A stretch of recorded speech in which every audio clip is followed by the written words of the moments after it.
Hey everyone, this is JoJo with MoonBoots Capital, and I am here to let you know about the second episode of Chats with JoJo. In this episode, I'm going to be talking to the co-founder, Steve Good, of DreamQuest, which is a decentralized RPG game / card game / play to earn. Yeah, I know it's a lot. That is powered by the blockchain and using some of the most incredible dynamic NFT functions. If you are deep into crypto space, then you should understand that the word play to earn games is starting to create a huge buzz around the world, and also it's changing on how we view games as we know it. So for you guys out there, sit back, enjoy your coffee, and enjoy this interview.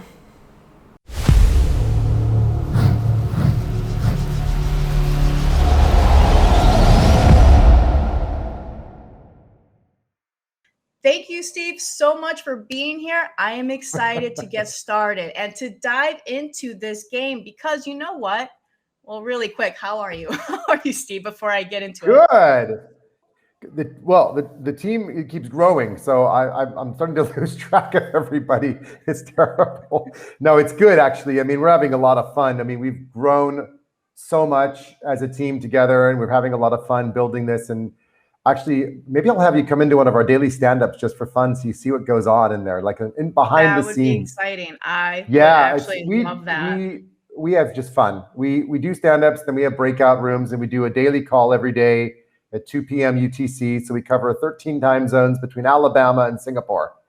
And we just get into all sorts of crazy game lore, game design, game mechanics, attributes of cards, go-to-market strategy, tokenomics, in-game play.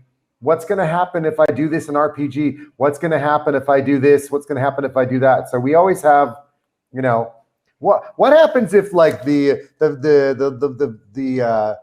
people from Pharaoh decide to go into battle with their neighbors, even though they're on the same realm? Like, I don't know. We better figure that out then. We haven't thought of that one. So like, that's the kind of conversations we're having. And we're so into our own lore, we sometimes forget there's a real world outside. So I wanted to get more of a concept for you, Steve, on how long have you had this concept of DreamQuest? Like, where did this come from? Give me more of a background of this game. Yeah, quite honestly, it was about June, July of 2020. And I actually met my co-founder Leslie on a YouTube show like this. We were just chatting, and we were having like similar ideas. Yeah, it's cool, isn't it? So you never know, you may end up joining us. You never know. So yeah, so we were just talking game lore, game language, NFT stuff, and we were also really into the whole DeFi space because DeFi was just huge, in 2020. And so we were kind of caught up swept up into the whole DeFi thing. And then we were actually more interested in gaming and NFTs and said, could we do something that brings together the benefits of how would we use an NFT? I mean, NFTs aren't just stable static cards. There's got to be something more to them than that. So we were talking dynamic NFTs. And what does that mean? It means changing the attributes on the card. It means showing card history. It means changing the visuals on the card over time. And we were like, okay, how do we do that? Let's reach out to people we know. And we started kind of exploring and looking for things around that. We were playing around with ideas, but we were missing something, which is we couldn't visualize what we were thinking about. So I have a friend, Polly. She was working at marketing at HoloChain, very talented, very creative person. And I said, hey, Les, I've got an idea. I want you to meet Polly. He's like, okay, cool. So we get on a call with her and we're starting to describe stuff. And she's like, okay, I love all this stuff. This is so cool. I'm a gamer too. And I was like, you are? She's like, yeah. I'm like, okay, I didn't know you were a gamer. I just thought this is kind of cool. Yeah, I just know you're creative. So I wanted to see if you could come up with some creative ideas. And she's like, sure, let's try something. I said, okay. So she goes off for a few weeks and she starts talking to some of her game buddies. I don't know who she talked to, but she went off and she found some people that do graphics.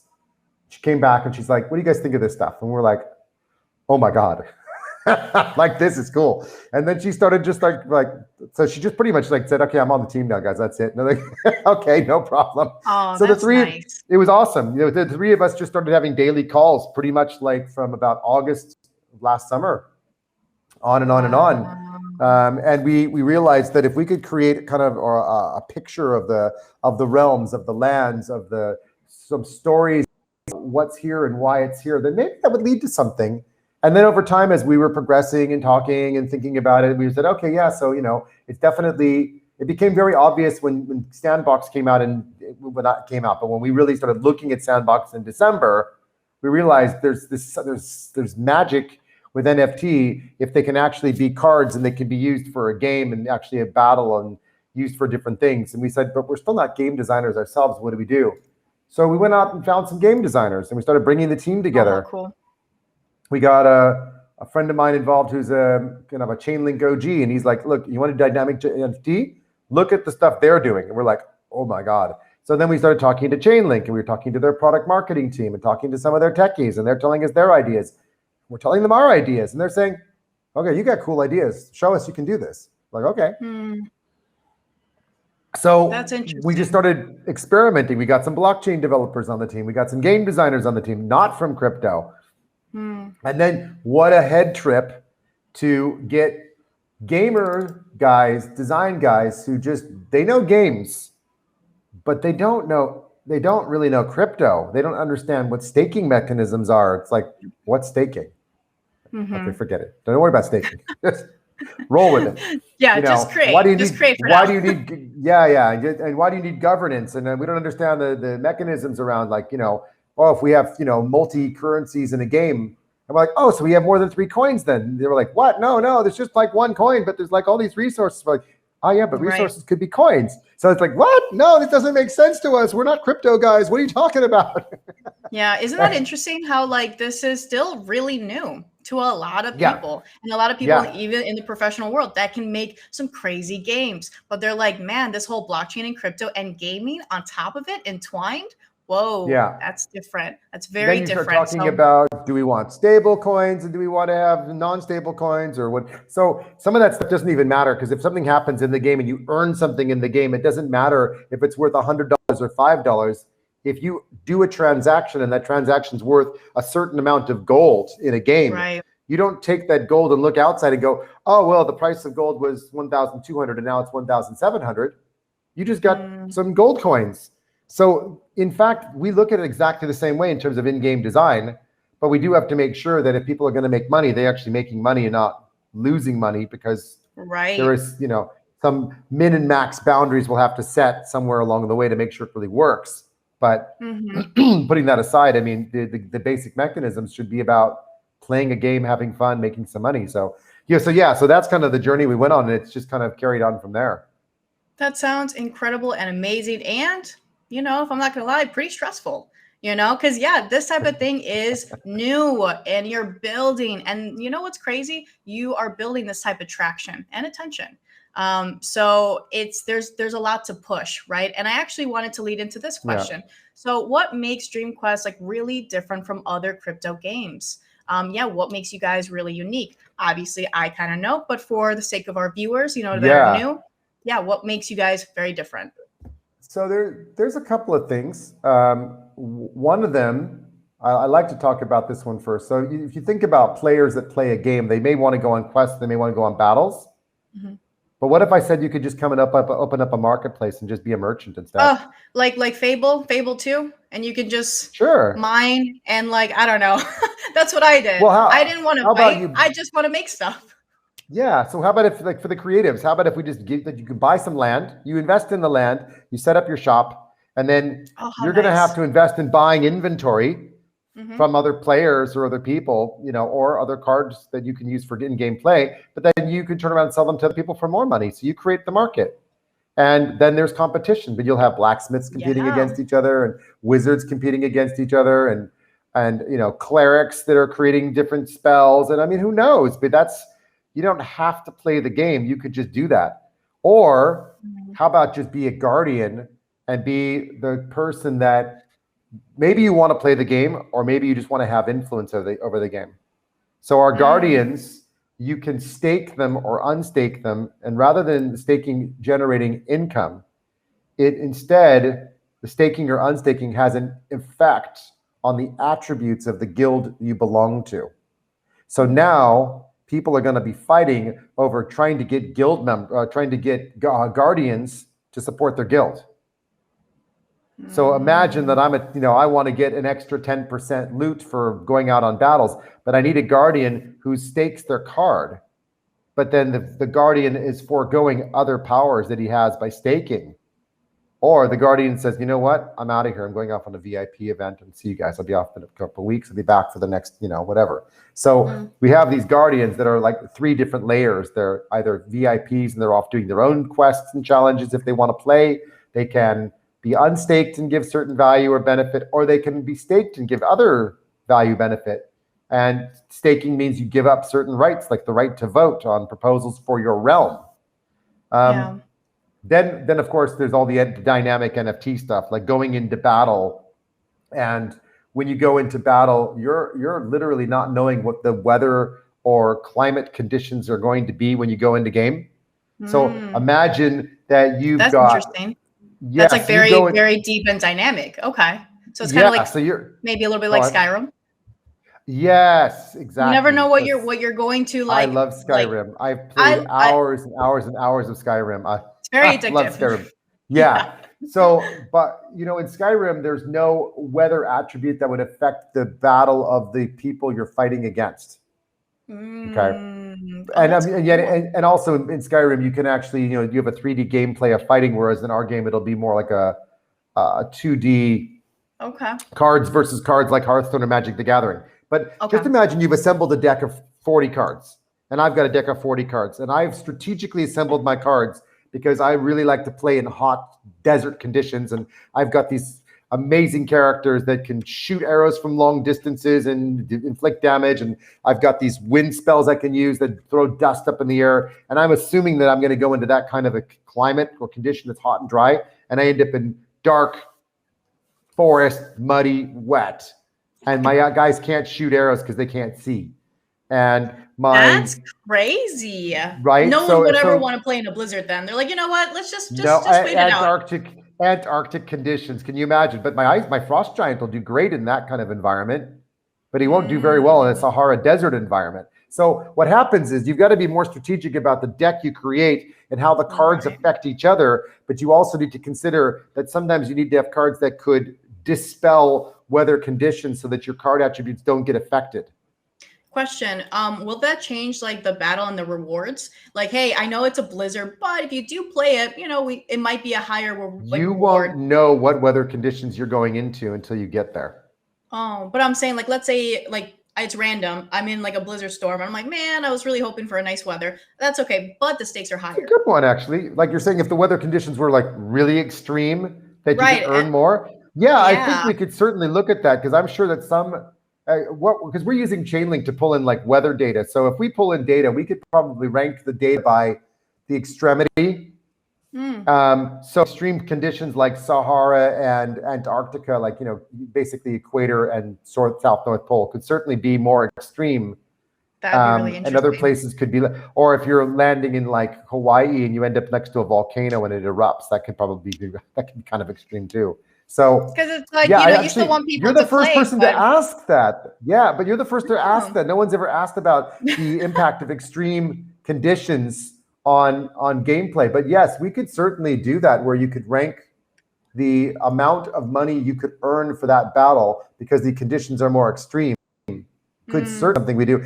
Definitely when we get into tournaments, you could do that, because then it would be like all sorts of crazy going on.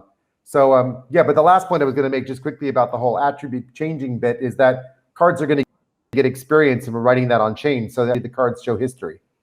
And that gets pretty interesting when you delegate or rent your cards to somebody and they happen to be a famous Twitcher, and now their name is written on the card for a short period of time. Oh, and now you've got cards that were owned by someone really famous. Although they weren't really owned by them, but they were held and played by them. But no one's going to know the difference, because it just shows the username and the history of the username of the card. And all that's written on chain and therefore displays in game. Well, I'm happy to hear that it sounds, very different. And it also sounds like there's still a lot of room to play with. A lot of ideas, a lot of concepts. You can do, that's the beautiful thing when you're a co-founder. You can just do kind of whatever you want. And if it seems cool, and if the community really enjoys it, or they think they have Well, a lot of amazing ideas, you kind of go yeah, with that. You kind of go with that it's the community. community that has to tell us. I don't get to say anything now. I say, hey, I want to go do this. And they're like, no, that's dumb. Yeah, we're not doing that. I'm like, no, we're not. That makes I don't me, have much say again, in the matter. that makes me so happy to hear. And I'm also happy to see that you have some really strong allies. So like Polygon, Chainlink, Bullish Unicorn, Altcoin Buzz, DuckDAO, the amazing MoonBoots, and the Sandbox. So I'm happy Crypto to see, banter. yes, a lot of strong Yeah. teams. So my Yeah. next question wanted to be, let's talk about your partnerships and why they're an important aspect to Dream Quest. Yeah. So, I mean, our allies, right? Allies, partnerships, people that you're Game buddies, language. elbow, Yeah. elbow. A lot of the partnerships that we've established are, obviously VC types, but we've been blessed with the possibility of being able to choose who we partner with and who we don't. And quite honestly, I mean, I guess because I've been in crypto a long time, I know a lot of them already. So that helps. So I know what they're going to be able to bring or not bring to the table. Some of them, they're just investing and we know that. But for most of them, we really want them to be part of our ecosystem. We want them to help us. And we've chosen people who we generally believe can add value. And people have said, oh yeah, but this VC, they'll never add value. And I said, funny, because they've done all these things for me. They have? Yeah. But if you don't ask, you don't get. And if you don't push people a little and say, listen, you're in here, we want your help. And people know that you're giving me money, but I turn around and go, I need help. And they're like, oh, it's my money on the line. I better help them. So I know that because that's the psychology of it all, right? We want to be successful, but we also want to make sure that the people that we engage know that when we need help, we're going to call on them because that's their value. That's why they're part of our, whole experience. So you're not afraid to ask for help or feedback or like, hey, can we do this? That's good. No, I mean, why not? I mean, well, we know that MoonBoots has invested in us, as the community has anyway. and I don't have any hesitation to say, hey, Bull Run Gravano, do me a favor. Could you just put a tweet out there for me? And I wasn't expecting it to be 5 minutes later, but we had something we wanted to say. And I just said, just if you could just pop something out there for me, I'd really appreciate it, mate. He's like, yeah, I'm doing it right now. I'm like, oh my God, that's amazing. So, and then we've got other partners that are like marketing partners, who are. I'm gonna share the website really quick. Yeah. So we've got other marketing partners who are doing things like helping us with connecting with KOLs, connecting with Twitchers for future gameplay, connecting us with TikTokers. So it creates some really interesting dynamics when you've got a variety of different types of allies that are going from marketing companies to KOLs to investors to community to people like Sebastian from Sandbox, who's obviously taken an interest in us and he's helping us with some stuff. And that means we can collaborate on other levels, creating a pixelated character that goes into the Sandbox universe, that kind of thing. So we can do other crazy, wild, fun things. And that's half the fun of it. That's amazing. Again, very excited that I see all these big names. And again, if I didn't know you, Steve, or if I didn't know this project too well, it gives a type of comfort to a lot of people like, okay, there's a project that has a lot for them, a lot of cool friends or partnerships or investors. That is amazing. And I'm sure, Steve, is there any other partnerships in the future that maybe you can drop right now? I can tell you that there will be an announcement going on the 18th of October. Oh, it is related to something that's already public, but it's going to be just more public stuff. Okay. And we have a lot of things cooking, but I'd rather talk about the black fairies or the frost giants. No worries. It's always, that question's always like, let me see if I can poke. Let me see if I can say something. If you had a few tequila shots in you, I'd be like, oh, is there? Oh, that's not fair. Are you offering tequila shots when we're finished recording? When we're done, yes. When we're done, I have a bottle. completely on. done. Okay, cool. Fair enough. We will have that for the content. So you know what? I'm excited for the partnerships. I'm thrilled of all these things that are coming into play, and I wanted to look at more specifically at the roadmaps. Steve, can you kind of where'd it go? Steve, can you kind of go over on a little bit into more depth on what can we expect, like going through the roadmaps, just a little bit. Again, these are for like the newcomers, the new viewers that are going to your website. Yeah. So what I'll say is that designing a game is a fascinating experience because it's not like traditional software where you just write code and put it up on a screen. With a game, you have a lot of, I mean, sure, with software, you have rules and what such, but with games, you have mechanics. So a lot of the work we've been doing in the background is what's called paper-based play, where we've designed or come up with the rules of the game and how the mechanics work. But we're sitting there with pieces of paper trying stuff out and playing like, on Zoom. Like, Steve, just make these deck of cards and just write these things down. I'm like, okay. He's like, no, we're gonna go. I'm just like, I just put this card down and no, I can't believe you just did that. I just ruined all the dynamics. Throw your deck out. We're starting again. I got to check this out. That doesn't work with this. And so that's the kind of fun stuff we do. And all that then codifies later. A lot of that's what we're doing now. That leads to us being able to physically like build the battle side. The RPG side, we've just got 3D designers creating, amazing, just beautiful artwork, similar to the stuff you see here, but more of the same. And we're bringing on, Unity developers to continue to expand on the development side because we just can't get enough resource right now to build it fast enough. Because we also have 7 lands to explore. So you can imagine we have to kind of connect them all together. There's a lot. Yeah, but in the short term, we know that this is going to take time. We'll be launching out limited edition card packs for different types of characters and different types of cards that'll be used in game. So we do those a bit early just to get people a little bit excited because of, how it is. The people that are like the game OGs that go, oh, I was so smart. I was so lucky. I got these cards way before anybody else.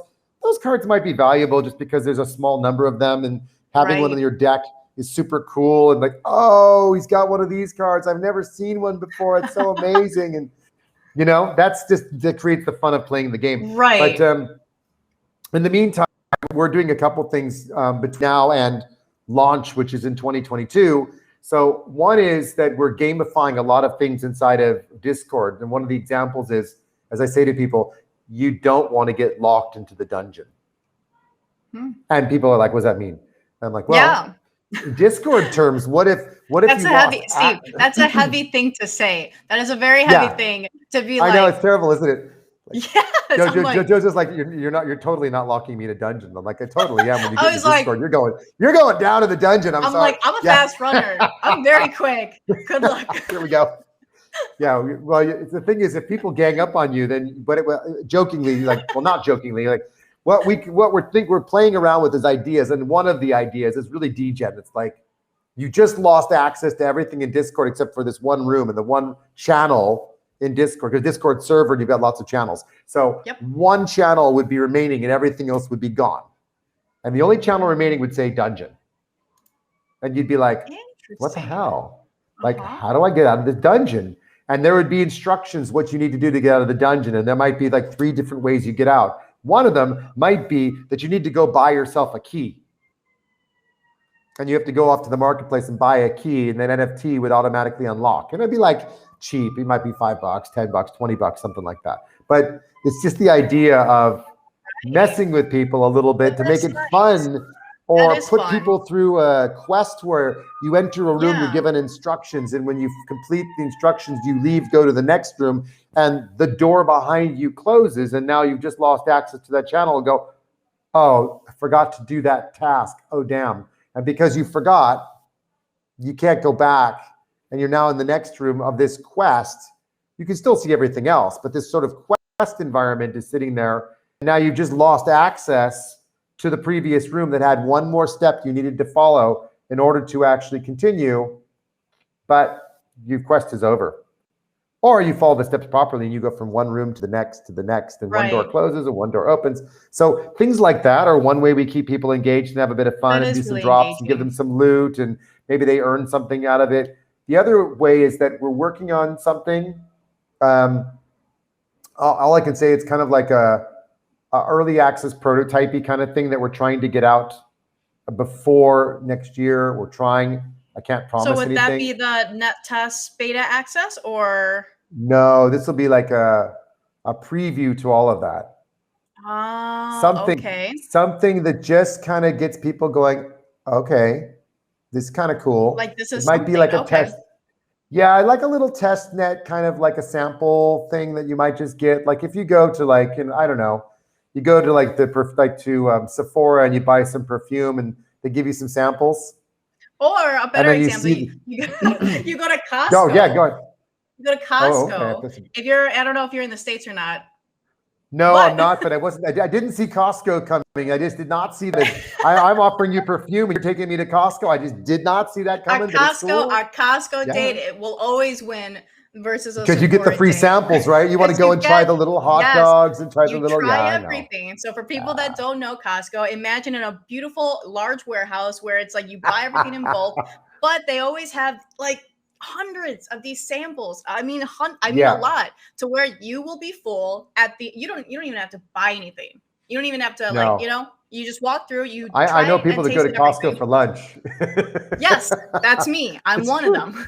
Oh my God! Wow. Okay, that would be a cheap date. Yes, I know. I'm all about saving money and making money. Cool. So again, this is a very whole. Oh yeah, okay. So think of it like that, like you're walking through Costco then, or whatever. But it's like it's something like a teaser, and it's just a way for people to kind of play around a little bit, and they'll get ideas of things that can be done. And it's not going to be the RPG exploration side; it'll be more the battle side. But it's just to give people a flavor of some of the things we can do, and it's not going to be running in the Unity engine. It's going to be something that probably runs more like on a Web3, but with the same beautiful effects. So we're looking at that as something we can bring out sooner, just so we keep people engaged and excited, because there's nothing worse than waiting and waiting and waiting. So we're already working on that. It's just a matter of the how and the when, and I know the team's trying to do multiple tasks at once, and it's a lot of stuff, but we'll see what we can do. It's going to be fun. Now, question, when you're going to be doing that little like snippet of like that little sneak peek, how many people can join in, and like how are you strategizing to do that? Is it like a game that you're going to do, hey, buy this NFT and then we'll put you in the draw for the, first 1,000 people, and you guys will be the ones to test it out? There's well, we haven't decided exactly how to let people into it. We don't want to exclude people either. Yeah. But again, it's a very engaging thing. Yeah, I mean, we're thinking like there's a few things we could do. One would be we could just do it on a test net so anyone can try, because you can create as many instances as you want of the game. So that's okay. It's just smart contracts running. And if it's on test net, it shouldn't be a big deal as long as the faucet's big enough to give us enough gas to make it play. Yes. Right. That's one way. Another way might be something where you might need to own a couple of cards to play the pseudo live version and earn a little bit, or we might do something even more degen. But I think we need a little bit of time to figure that out, because we don't, as I say, yes, it's good to have that limited edition version that only some people can play and others can watch. But I also think we want to give people a chance to actually participate in the early stages and give us feedback. So we may do a combination of let people try and have some tournaments or competitions for those who actually take the time to buy some of the cards, because that way we know that there's people who are actually committing early and getting early access to limited cards, and everyone else that can have a free access, So we'll probably do a mixture of things. Those who actually get actively into playing the prototypes, they'll earn something for doing that. So we'll see. We've got ideas around that, and we've got a little bit of refining to do, but I think you get the general idea. It's give everyone a chance to try, but let some people actually earn. Yeah, 100%. 2022 definitely seems like your guys' year, right? Where you're gonna test, you're gonna launch. There's a lot of things can happen. And here, let me see if I can code. It's a lot. It's a lot of work. And I actually wanted to kind of talk about your developers and game designers. Sure. We can kind of give that spotlight to them right now because everyone in your team kind of deserves it. I know you guys are working hard day in and day out. And I'm pretty sure if you're not in the States, you are, globally. I'm sure everyone is everywhere, right? Lots of time zones. 13-hour time difference between our Chainlink OG guy in Alabama, our two game designers who are veteran game designers who are based in Atlanta, and our other co-founder who sits in Singapore. And in between that, we've got a whole bunch of other time zones covered, from our community growth manager who's in Mauritius, our social media team who are scattered across India and Eastern Europe, our designers, all the graphics designers who are sitting in Poland, our videographers who are sitting in Poland, and crazy. Our blockchain dev team that's in Turkey. Yeah, we've got six guys in Turkey on the blockchain and front end dev side, and we've got that crazy. But we're finding people where their best skills come from. Yeah. And our Unity devs are coming from South America. Oh, nice. Where from? Yeah. Specifically. I'm Colombian. That's why I asked. Okay. We have one. I forgot now. I have several people. I can't remember where they're from. It's terrible. I think it's Venezuela. I think we have one out of Venezuela, but we're actually interviewing several other people that are in other countries, and I don't have the list of the countries where we're interviewing from. Okay, nice. Well, Venezuela. Let's go. Yeah. Let's go, baby. Let's go, family. That's awesome. That's very exciting for me to hear. For me personally, because I know in South America, Brazil's killing it. Colombia, it's really growing. There's a huge drive for that in South America. So I just find that really fascinating.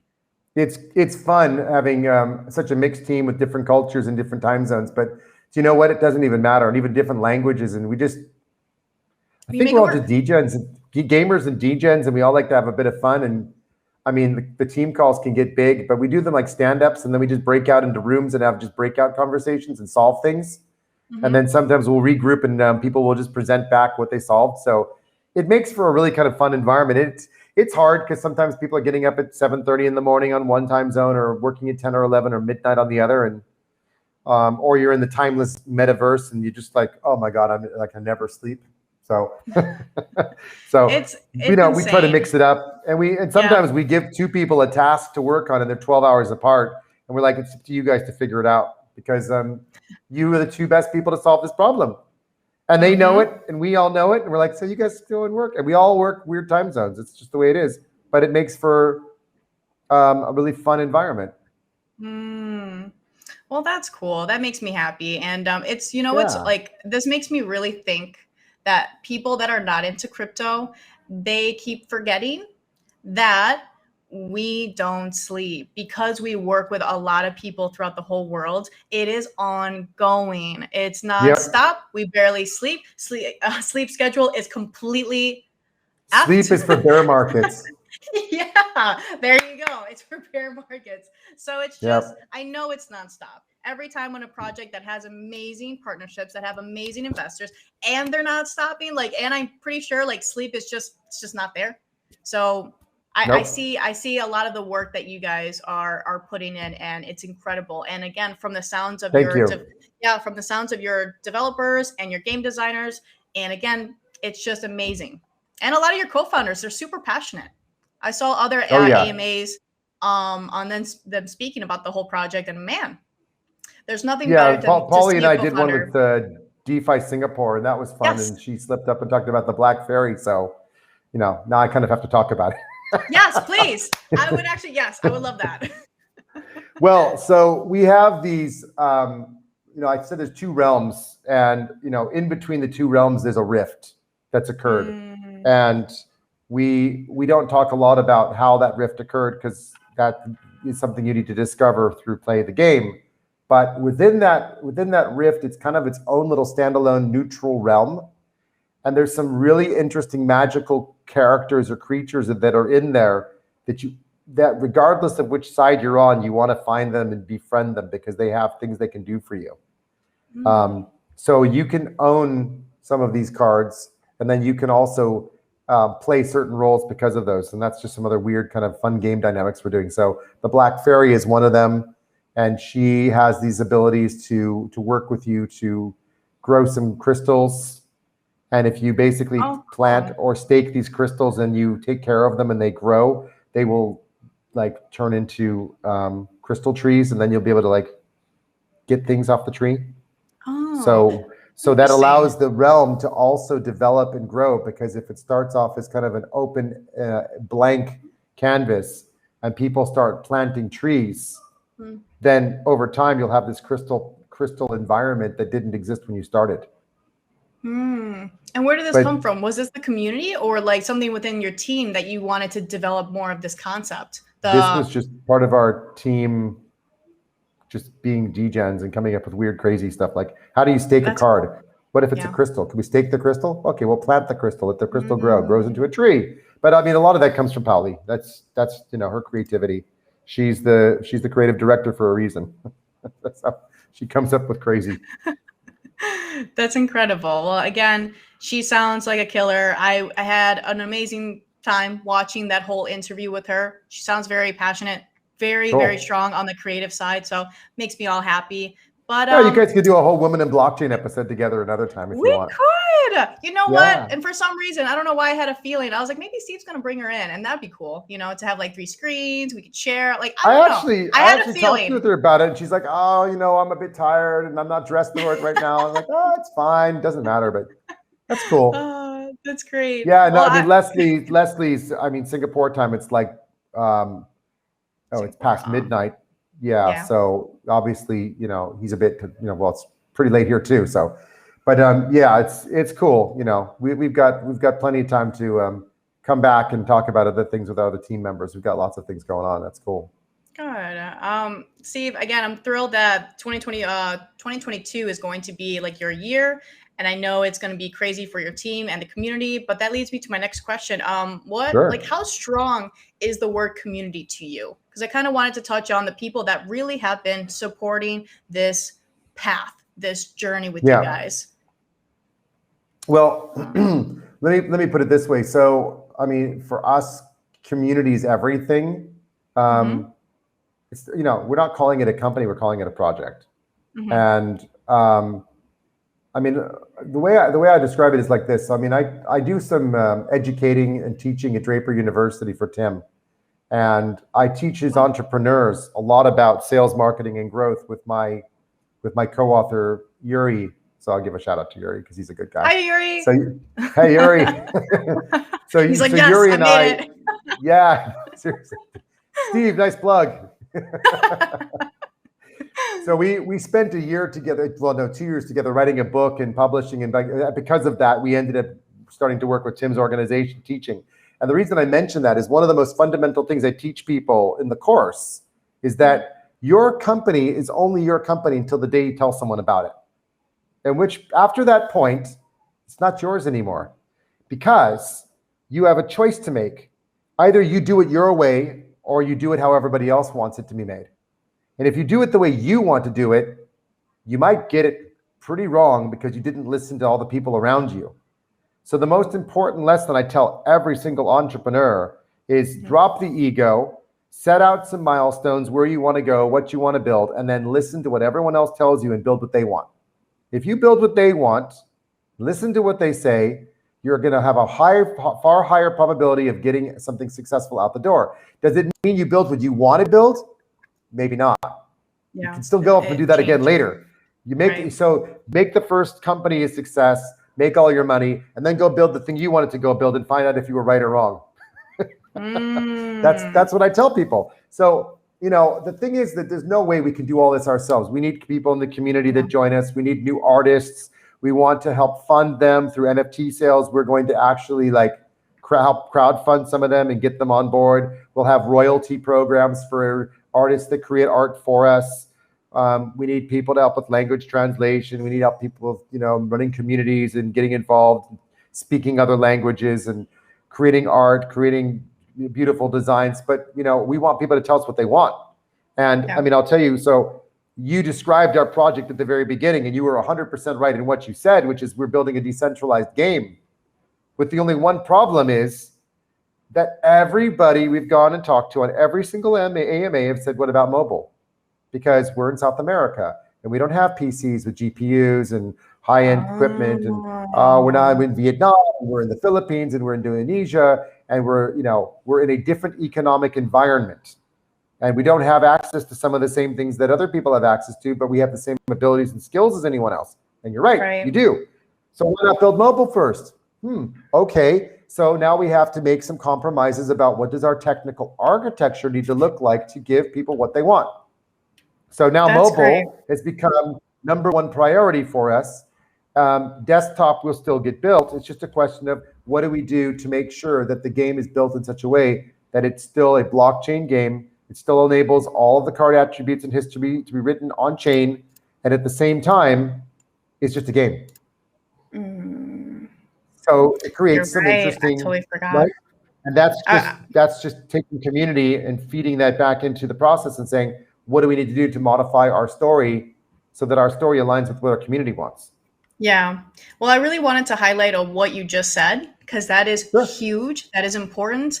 Guys, whoever's watching this guy's on your team. This guy is listening to you. Steve is actually listening. That is huge. Our whole team's listening. And a CEO. And it's important. And it's really, really important that like Steve has your back and that he's listening to you guys. But that also makes me transition into the other questioning, like the other question that with more transition, with more traction, with more of a, what else I could say about this? Yeah, more pressure. It's more pressure because now that you have new things kind of expanding, that mobile side, that's not going to be easy. But hey, that's that challenge. And a lot of people are really going to thank you for it, especially, the community. But I also wanted to find out. I'll thank myself for it because I'll have a phone and I'll be walking around going, ooh, I'm going to play my game now. I'm opening up a blacksmith. I got to see if I can sell my items. I'm only open for a couple of hours right now. Anybody wants to come visit, tweet it. Oh, I'm open. Okay, come on, come sell my stuff now. So I mean, that's, I could do that on my phone anywhere, but I can't do that if I'm always waiting on my desktop. So imagine that, right? You want to set up your own shop and you get like notifications coming that people want to buy and they're standing at your door knocking and you're not there to open the shop. You better find a way to open. Can you imagine sitting with your friends at dinner going, give me 10 minutes. I got to sell this, this sword of destiny. And they're looking at you going, what? Yeah, I just made $100. I can see that happening though. It's just totally going to happen. People are going to be like, give me 10 minutes. I'm closing a deal. People want this type of, and that's what crypto is all about. I mean, it's new, it's different, but they want this flexibility. They want to walk away. They want things to be easier. That's the race. That is the race right now. How can we be faster, easier, more efficient? So that's good that you're just like, mobile will definitely have to be the way because it's going to be accessible and the users are going to appreciate it. Just imagine the possibility of being able to do it anytime, anywhere, not having to run to your PC to do something. Just the idea of enabling people. Imagine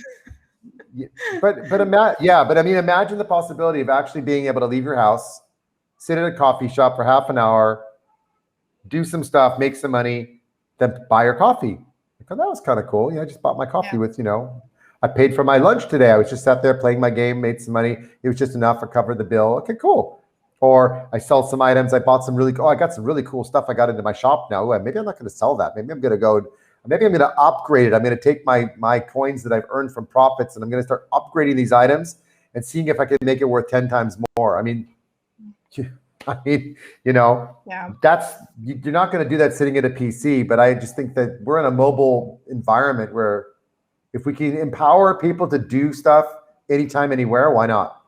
Yeah, 100%. And that's the message we've heard loud and clear. I don't think anyone articulated it that way and said, empower me anytime, anywhere. But that's what mobile means, I think. So no, I think you're spot on and they're spot on. Yeah, that's interesting. Well, again, you're listening, you're hearing everyone, and you're taking action. So, I mean, what more can we, hope for a co-founder or a CEO, for an amazing project, Oh, thank you. I appreciate that. I mean, I have a lot of love and gratitude for the community too, because we wouldn't even be this far along if it weren't for all of the investors, the advisors, the Exactly. marketing companies, the other crypto projects who've all said, let's get on board and help you. And it's been amazing. So, I'm very, very grateful that I got into crypto in 2016, and I've made so many amazing contacts and relationships, and it just keeps expanding, and it's amazing. So, I know, it's cool. I mean, I'm not complaining. I know you're not. So it's like we're in it for the right reason. I admit I've probably watched your show once or twice before, but I didn't connect you with the show. So, but I've seen you around. So now we've just made one more impact. Yeah. Now you've got one more contact in the world of crypto. So that's cool too. Yes. Yeah. 100%. And I actually wanted to, for all the people that, again, that are listening, where can people get first updates of this game? Like, where's the best place? Like, if you're going to be dropping NFTs or release dates, what's the best way that we can just hear of it and be the first ones to pick at it and like take action? So I've got two things for you. One is we have our regular updates are going to be on Twitter, which is Dreams Quest NFT, but I've got a special URL just for you, for all the people who watch this episode, which we can drop into the episode description, which is bit.ly/Dreams Quest MoonBoots. Oh, that's definitely going to be in this description box. There you go. So that'll take you to the Discord channel, where users will be able to come into Discord straight through there. And if we do any kind of special promotional things, we will definitely pass that on and share that with you for the whole MoonBoots community, because you guys are an amazing community. Many of you have already invested with us, which we know, and thank you for that, for your early contributions. It's seriously, it's really, really appreciated.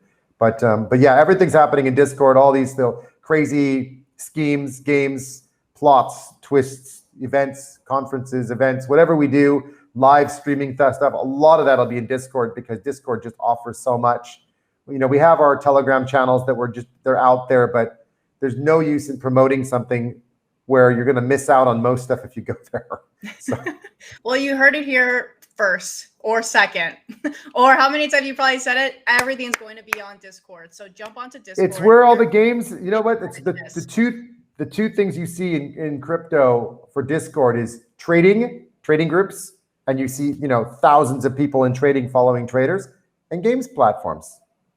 Look at Splinterlands, it's got a huge following in Discord.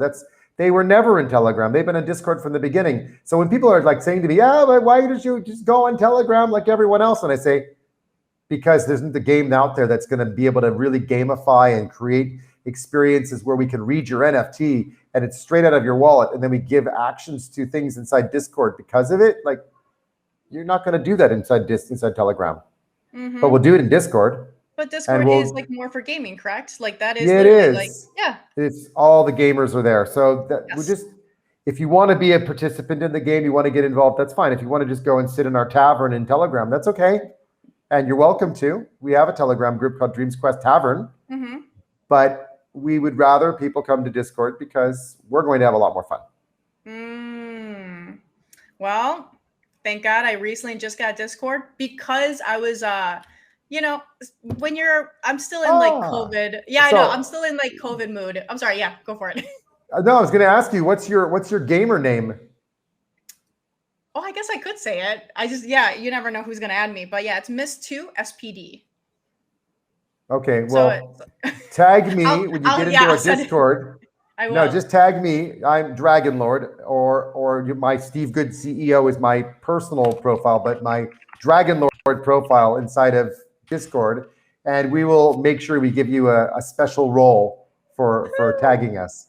Yeah. All right. Awesome. Well, that makes me happy, because I just recently started to do Discord stuff. And it sounds silly to say, but yeah, Discord. I Discord now because I was starting to play these games again. I just got I got a really nice setup. Made me wanted to play like RPG games and like that game Fate, maybe Skyrim, and I was like, man, feeling that nostalgic feel. Cool. So it was starting to build up again. And again, look, sadly, I don't know if COVID's gonna go away, but people are here to stay and they're chilling. If they are, cool, they have things to do. If not, they got their mobile. But it's just, I would say, diseases are always around us, and we don't need to live in fear. We just need to live our lives and have fun and we shouldn't have to feel like we're confined. We have all the freedom in our minds to create whatever we want to create.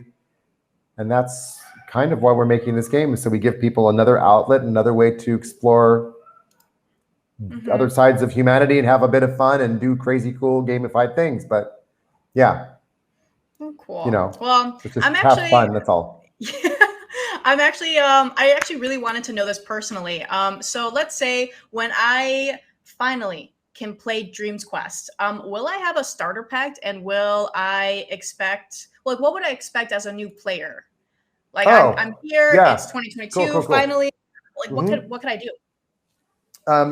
Okay, so if you think of any kind of traditional game that you go and you get, let's say download or get as a kind of a free game when you first start, the first thing you notice is that the game is free to play.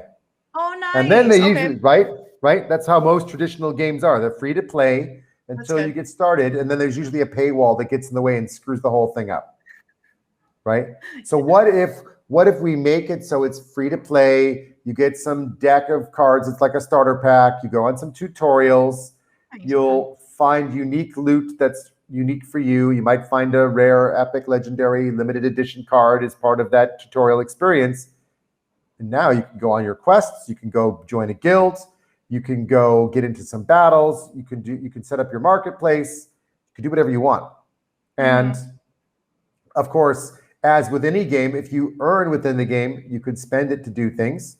If you don't want to spend in the game, you don't have to. And like most games, you're going to have a variety of different currencies. So we have, coins that are, can be real coins, like crypto coins. But we can have other resources in the game that also allow you to do things like any other game would do too. So if you think of games where you're building things, you have to have wood or iron or whatever.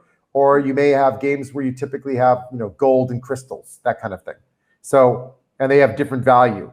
So if you mix the two together, then we can kind of remove the paywall by creating an in-game experience where you can earn and then upgrade, and then you're not worried about it. Or you can earn and then take the money out. Or you can take items you found and then you could sell them. So by selling those items or spending the money to upgrade the item and then sell it for more, all of those things have just ripple effects that kind of just dissolve the whole paywall problem. So having game designers that understand the paywall problem with crypto people that don't understand what a paywall is means that we're mixing tokenomics into a game mechanic to remove a paywall problem. So I would have to see that more in depth. That sounds like a lot. It sounds like that is, how is that within the development team? Is it like still a struggle? Are you guys still trying to figure it out? Because other people generally our game designers understand the mechanisms already, and they already were like, look, we'd have to make this pay to earn, because paywalls is not good. So they already understand the mechanisms that cause the problem. So if you know what causes a problem, it's a lot easier to fix than if you don't know what the cause is. Okay. Right? So all we're doing is we're just obsoleting something that we no longer think is a viable way to make a game, and replacing it with crypto tokenomic models so that coins get spent, they go back in a reserve. People do actions, they mint and receive tokens for rewards.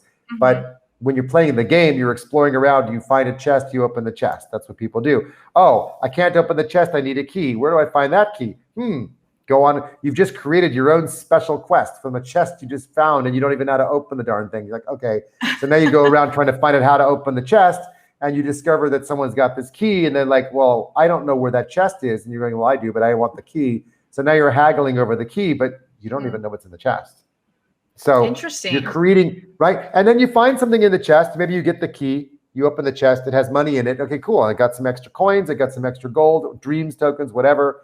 And now you could just say, I'm going to take that, and I'm going to take these items I've got, and I got experience. And because I got experience, I already upgraded my items anyway, but maybe I want to do some other stuff to infuse them with magic, or I want to take some herbs that I found and I want to rub them on the sword and make the sword have like something else.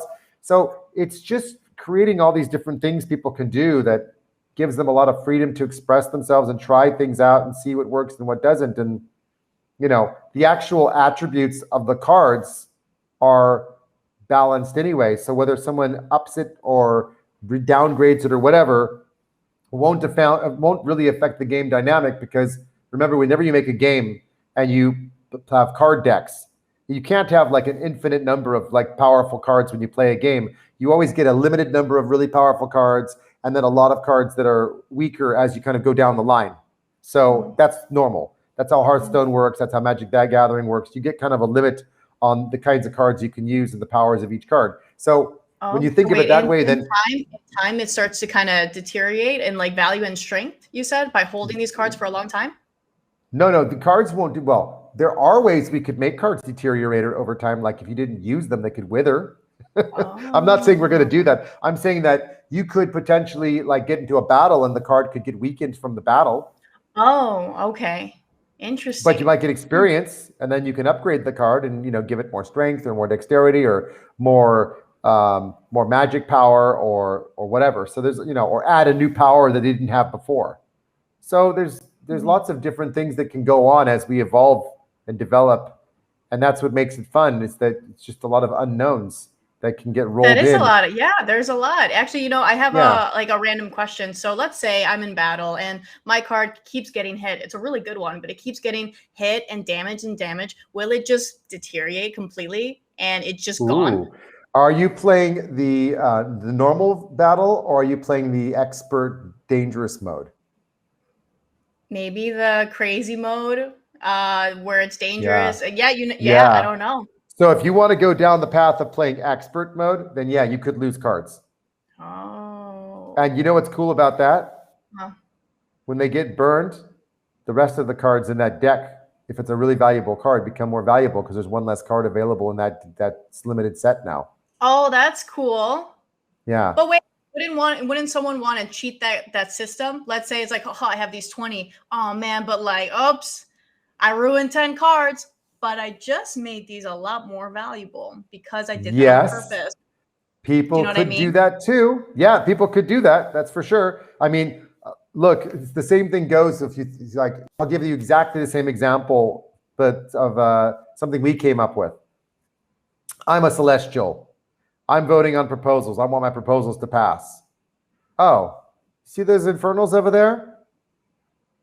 I don't want them to get their proposals to pass. So I go and buy a bunch of infernal cards and start voting against their proposals. So you can have, you know, if you buy the cards when they're on sale in the marketplace, and if you want to play opposing forces and you want to go after your opponents by buying their cards, to use those cards against them by voting against things or burning stuff or buying a lot of them. Yeah, I mean, people could do weird and wacky stuff. Sounds like a chaotic player. Yeah, but there's always going to be those types of people who just come in and they're just destroyers and they just want to come around and mess about. But, you know, it doesn't mean we can't create a new version of the card that, you know, the cards of a certain type get, you know, damaged or get destroyed because people were being chaotic and playing in like extreme mode. There's nothing that stops us from minting a new collector's edition item of the same card, but with different attributes or abilities or something else, or respawning abilities. Right. I always get so afraid. I always get so afraid that like if there's that one person that's balling, buys all the cards imaginable, and he's all like, now I get to wait. Now you guys get to, you know what I mean? But it's still the ball is in your court where you can be like, you know what? Like this guy has it all. Let's deteriorate it. Let's like make sure it's like less value in time because he's not playing it. He's not like being a team player. He's just like, I want to reap the benefits type of deal. Well, if it's a limited edition card, then also ask yourself, how easy is it to get your hands on 10, let alone 1? So if somebody's really, let's say, you know, there's going to be the type that says, okay, there's only 10 of these cards. So I'm going to start looking around and finding out who else owns them, and I'm going to start buying them off everybody. The question is whether or not buying and burning those other cards would be sufficient to make one card worth more than the 10. Like, is that card going to double if you burn one? Or is it going to go up by like, you know, some 10, 15% if you burn one? Maybe not. So it depends how valuable that card is perceived to be. Right. And then it's a question of what makes the card valuable. Is it the level of experience that the card has? Is it because the card was played by someone famous, or is it because the card is in mint condition and never been played before? So I don't know. I don't honestly know how the market will value the item. I just know the items will be there, and you can be as degen as you want and do crazy. And if you think I'm going to do crazy and this is what I'm going to do, and everyone's like, this guy's an idiot, he's ruining his cards, and this girl over here, she's crazy, she's just like doing all these awesome things and making these amazing cards. I'm going to go find JoJo or whatever her crazy game name is, and I'm going to make sure I seek her out and I find out like how she does this stuff, and she's going to be like, I'm not telling you, but if you pay me tribute, I might tell you. So that's so cool. There's a lot to do. There's a lot to do. There's lots of weird and wacky, but it's a game. So but we have a lot of work to do still. Despite all of that, there's still so much to do, which is what makes it such a great journey. Yeah, 100%. And I actually wanted to know, where are the tokens? Where are they going to be listed? Where can I find them? Can you ask me in like 2 weeks? Okay, I will. There you go. And I will reset it to you on the Discord. I'll tag you, and I'll be like, hey. We'll be on Uniswap 100%. We're having some really, really cool conversations with Kyber Network about being able to list there and also to stake your LP there, because they've got some really nice programs for doing that so that you can earn Kyber Dreams tokens for staking LP. But the exchange side, the SEC side, we are still in commercial discussions with a number of exchanges, so I can't really say anything until I actually know exactly what we decide and what they decide and what everyone else decides. So, well, good to know. And will it be easy for first-time users to own tokens? Yeah, I mean, as far as playing the game goes, it will be. Okay. But as far as what do I do now that I've got the tokens, I mean, then they're going to have to go read my book to find out how to get started in crypto, I guess. I mean, you know how it is. You get started and you're like, oh my God, what's MetaMask? And I mean, I've seen this where somebody gets a MetaMask wallet and they have all the tokens in their wallet with the same wallet address. And then they go to exchanges and they're like, why does every token have a different wallet address now? I'm so confused.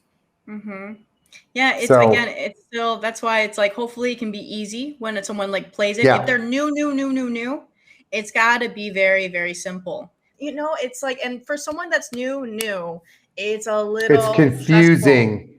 It is. It's confusing. I know. I don't know how to solve that, because I mean, this is a little bit like the internet, but this is like on steroids, 100x, 1000x with the amount of tech that overlays our lives.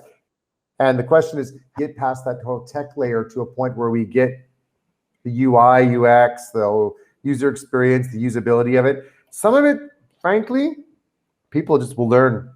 I don't see people going, oh my God, wallet addresses are scared anymore. I mean, I saw that at the beginning with crypto people. I mean, but newbies coming in, they always go through the same experience. Oh, how do I know it's going to get to you? How do I check it? It's like, okay, just check the letters and numbers. It's 42 characters long if it's Ethereum. It always starts with 0x. Just make sure you check every single character. You'll be fine. Just click copy and paste, send. It'll be okay. I'm right here. I'll check on the blockchain with you. I'll hold your hand. You know, it's all right. Breathe. Virtual hand. I'll hold your virtual hand. Yeah. So yeah, it's a little frustrating for people, but I mean, we'll do what we can to help people and guide them. But I mean, we can't, you know, we'll start with the crypto community and we'll evolve from there. I think that's the answer to how we'll build this. Okay. Well, that's good. Because I know there's a lot of gamers out there and they're excited. Oh, yeah. They're excited for these type of blockchain games. That's different because they are gamers. A lot of them are that I know, right? Exactly. And then they're like, oh, now I got to do like to maybe potentially play this. So it's like, if it's easy, great. That's going to be one amazing runway for you guys. Yeah. Because of the simplicity of it. Exactly. I mean, the key is make it like a game. It's a game, right? So let's just make it like a game. It's only going to be when they actually have coins and they have NFTs and they're like, okay, if I sell the NFTs, what do I get? I get dreams. Right. Okay, now what do I do with these dreams things? I don't understand. That's going to always be a problem for people that don't know crypto. They're going to be asking, what do I do with these things? I don't understand what I'm supposed to do with them. And we may have to have some extra tutorials for people. I don't know. But if it comes to that, then we're going to call JoJo and say, JoJo, can you do some tutorials for us on our game and because you've got a great, way of presenting, and we'll just put little videos in the game, and you'll be like, "Hi, I'm JoJo, and here's what you need to do to get yourself a MetaMask." Like here, good. No stress. Yeah. Awesome. Like and follow. Yeah. No stress. Yeah. Don't get lost. Yeah, like I was. I'm telling you, it was crazy. But I know. I remember. I remember well. That's too funny. But now I kind of want to slowly start wrapping things up and kind of sum up everything on Sure. Dreams Quest. And I actually wanted to ask you this, simple question. If you can snap your fingers, who would you want as an endorsement for Dreams Quest?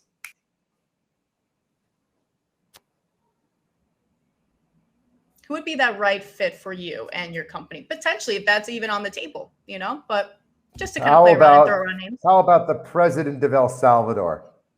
Ooh, that would be cool. That would be interesting. Wouldn't that? Because it's all about, enabling Bitcoin in the country. So, if we're going down the path of a country-enabled crypto country, then I wouldn't mind having an endorsement from him. That'd be kind of cool. Yeah. That's just different. That is really different. That'd be kind of fun. Mm-hmm. Yeah. Why not? Do you have a top three? So we have the president of El Salvador. How about the president of Venezuela? You're like, you know what? Give me all the presidents. All the presidents. Past presidents. Just keep, a top three? I don't know. I mean, I'd rather have the community giving us endorsements than individuals from any particular place right now. Mm-hmm. I'd rather get shout outs from a bunch of influencers who say this is amazing and we love it because we really love it, not because we were paid to love it. That's for me far more valuable than a single person. I mean, if Elon Musk says it, they might end up mooning and then dumping. I don't know.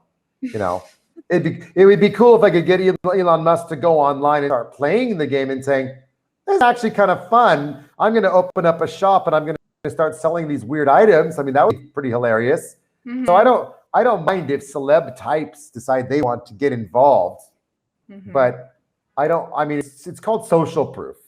So getting social proof is great. If we get people that come along, that say it's cool, it could be Michael Saylor, it could be Elon Musk, maybe I'll get Tim Draper to come along and give it a try, and he'll, he's a busy guy, and he'd be like, "I don't play games," or maybe he does, I don't know, I never asked him. But, I think in that respect, it's kind of more if you get people that are influential and they like playing something and they start talking about it and they start doing weird Instagrams of their stuff, that's just fun. That means we've just kind of created a pop culture of some sort. So I guess for me, that would be a more optimal outcome, is that the game just on its own turns into something like that. It creates its own pop culture. And that's not because of me. It's because a whole group of us all came together and the game did something and the community said something, and we listened to the community and the community was wise. And as they say, the community is normally pretty wise. So we let the community be wise. And they know what they want. They know what they want. Always listen to the customers. Yeah. So I'm cool with it. And if we don't get a pop culture and if we don't get indie culture, it's okay. As long as people have fun playing and make money, it's all fine. Oh, that sounds wholesome and amazing, and I love it. And I want genuine. That's all. Yeah, it's genuine. It is. That's why it's just another reason why to really, support you guys. It's not only the community, the game, but the passion. And it's not like you're like, yeah, no, this is a good investment and people Viva like it. And I think you did it way better than me, and I didn't even have to say it. You're like, I'm pumped. Yeah. I'm pumped for the tequila shot. I am. I'm tired, but I'm still pumped. It's like, how do you stop? You can't just turn off. Oh no. Hey guys, sorry, I'm like having connection issues. Can you hear me now? You're back. You're back. You just pause for 1 second. Yeah. To say, I was gonna ask, is Dreams Quest hiring? Are you guys still looking for people? Yes, we are. Then I can throw this up. Yes, we. Well, of course, if we want to build a community, we need lots of community ambassadors. Yep. So we would love people to get involved from Brazil, Spain, Russia, other parts of the world that say, "Hey, I have a language skill. I want to join your Discord. I want to help you out. I'm sure we can do things to give you bits of coins here and there as thank yous." We love that. We are actively hiring 2D and 3D designers, Unity developers, because we've got a lot of realm to cover, and there's a lot of beautiful landscape. Yep. We're going to need more lore writers because there's a lot of stories to tell, and there's a lot of events to take place and a lot of things that have to happen, and you need written and vocal and sound for all of that. So yeah, I mean, you know, we're going to need people that do sound and people that do music. Some of the stuff you can find, some of it you can commission, but it'd be better to have some people that are like part-time on the team that just create bits and pieces of music or sound or you know, imagery. So, you know, whatever we can find, we'll be happy. And I mean, if we just open ourselves up to the possibility of people finding us, we will be found. So I'm sending out that beacon of light. Find us. We're putting a beacon out. Come on. Can you see us now? Well, again, Steve, I really wanted to wrap this up. Wanted to let you know that it's been a pleasure. I'm happy. I'm excited and I'm thrilled. Cheers for Dream Quest and all its amazing endeavors. Like, I am excited. So salute. Salute. Oh, I'm going to bed. Get out. Wait, out. Steve, good. Thank you so much for being here. I'm happy. Got some hair on my back now. That's how you wake up the cat. Right. The cat's like, what's going on? Thank you so much. I'm very happy. His paw. Oh, pleasure. This is fun. Real fun. Thank you. Thank you. No worries. And we will catch up. For everyone that's watching, everything's in the description box below. So stay tuned. Stay a part of this project. Grow with the community. Again, everything is in the description box, and we will see you guys later. So, Steve, thank you so much. Thank you, JoJo. Pleasure. All right, take 3. Nice. I love it.